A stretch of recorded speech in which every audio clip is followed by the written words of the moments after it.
अस्सलाम वालेकुम नाजरीन, आप देख रहे हैं पीटीएन न्यूज और मैं हूं आपकी होस्ट कुरातुलैन। शामिल करते हैं आज की अहम खबरें। शहबाज शरीफ का बांग्लादेश हाई कमीशन का दौरा, बेगम खालिदा जिया के इंतकाल पर इजहार ताज़ियत।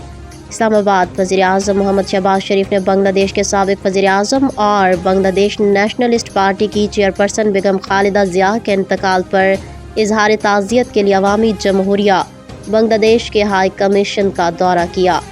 वज़ीर आज़म शहबाज शरीफ ने बांग्लादेश के नाज़िमुल अमूर से ताज़ियत का इजहार किया। ताज़ियती किताब में पैगाम रिकॉर्ड किया और मरहुमा की रूह के लिए फातिह ख्वानी की। अपने ताज़ियती पैगाम में वज़ीर आज़म शहबाज शरीफ ने बेगम खालिदा जिया को ज़बरदस्त खराज अक़ीदत पेश करते हुए उन्हें एक साहिब बसीरत रहनुमा और एक नामवर सियासी शख्सियत करार दिया, जिन्होंने अपनी ज़िंदगी अवामी खिदमत के लिए वक्फ कर दी। बेगम जिया को पाकिस्तान और उसके अवाम के मुखलिस दोस्त व खैर ख्वाह के तौर पर याद करते हुए वज़ीर आज़म ने कहा, उन्होंने एक लाजवाल और मुतासिर कुन मीरास छोड़ी है। न्यूज स्टूडियो से फिलवक्त के लिए इतना ही। मज़ीद खबरों और अपडेट से बाखबर रहने के लिए देखते रहें पीटीएन न्यूज।